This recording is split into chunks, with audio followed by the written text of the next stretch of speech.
Okay, so let's take a look at a couple of very simple but very important examples of some of these statements. Let's let x1, etc., xn be random variables.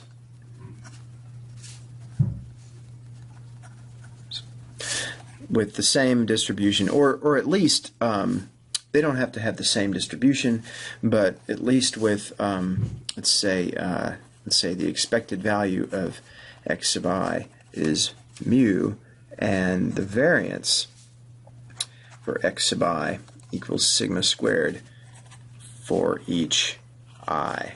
Okay, that is, they all have the same mean and they all have the same variance. Okay, then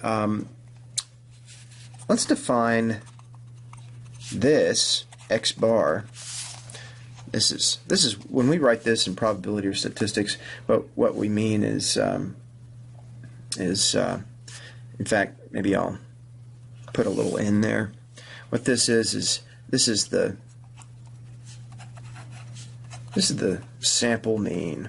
I goes from 1 to n. Okay, that's what that is. It's just the average of these random variables. Sum them up, divide by the number of them. It's the average of them. Whenever we put a bar over something in probabilities or statistics, over a random variable anyway, it means that we're taking the average of a bunch of those things. And I'm putting an n in the subscript to denote that we're averaging over n of them. Okay? All right. So then what is the meaning of this? The expected value of the average. This, I don't know. What is the mean of the means? That's what that is. That's what this means. It means the mean of the means. It is, well, it's the expected value of 1 over n times the sum of these guys. Okay. I'm going to make a note here. This is getting kind of complicated. This is the expected value of the random sample mean. That's right. See, if I look at a whole bunch of random variables, n of them, I look at n random variables, each one has an average, right? Think of this as from the sample point of view. Let's say you reach into a population, and I pull out n observations from this population. They're x1, x2, x3 up to xn. Okay, and I average those values. Then this will be my random sample average. If I do this procedure several times, I may get different sample means, right? I might get different sample means. I probably will get sample means. So on the average, that is, what is the value of the random sample mean on the average? Well, this is what we mean by that. It's the expected value of the random sample mean. Okay. All right. So then now I know then that this is a constant. Right, so it sort of comes out of the summation or the integral sign, and now I've got the expected value of the sum of those guys. But what is the expected value of the sum? It's always, independent or not, right? It's always the sum of the expected values. Right, and I know what this guy is, right? This is mu. It's just other notation we have for it. Since we've said that they all have the same mean, I'm just going to put my mu in there. Okay, and then now what do I have here? I'm adding up n mu's, right? That's what this means. It says to, in case you're wondering here, this is, right? It says to add up n of these, n of them. Okay, add up n of those guys, and so that's just 1 over n times n mu, or mu. Okay, Hey, great. This is fantastic. This is a result that you need to memorize right now. Okay? What it says is that on the average, the sample mean is the population mean. Okay?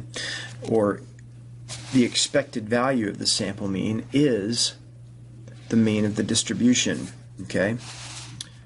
This is nice. This is called unbiasedness. It means that the statistic that we're using to estimate something else, that is this, you can think of as a statistic, the sample mean, the random sample mean. We use this to estimate. If you use it to estimate the actual mean, on the average, it is the thing that we're using it to estimate. Okay? That's a nice quality for an estimator to have. Okay? All right. The next result that we should take a look at real quick here has to do with the variance of the sample mean. Okay. Now, in this case, I am going to assume that these guys are independent. I'm going to assume that these variables are independent. Not quite here in this step, but let's.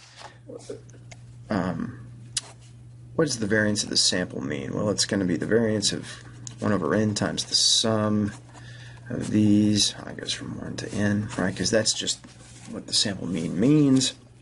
Now, this is a constant, right? Remember, when you have the variance of a constant times a variable, you can pull that constant out, like so, as long as you square it. I've got the variance of the sum, xi. I goes from 1 to n, right? Now I'm going to use that number 2 from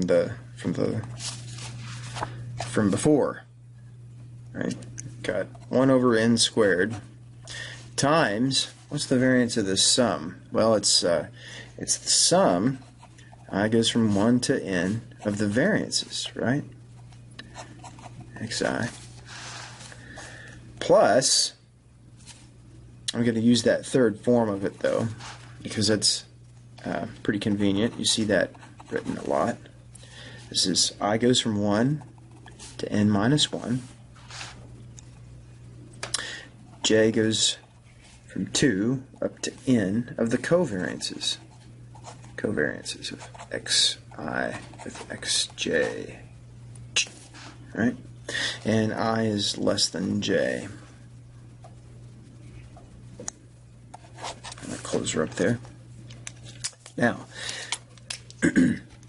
if these guys are independent, all this is 0.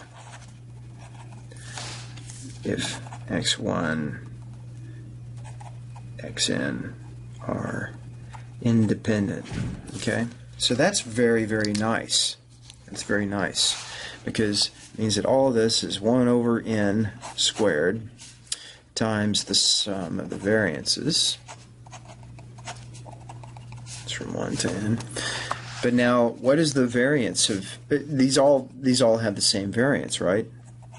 I'm going to write it like this: 1 over n squared times the sum of sigma squared. I goes from 1 to n. Right? And like we did with the means, this is just the sum of these sigmas, of these squared sigmas, right? It's n of them, n squared, times n sigma squareds. I got an n canceling there, and I got sigma squared over n. And so another way to say this is that the standard deviation of the sample mean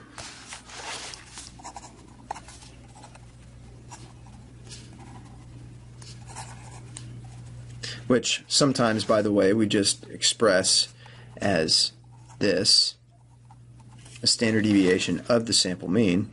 Maybe put an n down there in the subscript of the subscript. This will be, it's sigma over root n. If you've seen a statistics class, maybe you've seen it done like that. Another super, super important little nugget that you need to memorize for sure. The variance of the sample mean, variance of the random sample mean, provided you're sampling independently from a population. provided these xi's are independent, is just sigma. I'm sorry, it's just sigma squared over n. Standard deviation is sigma over root n.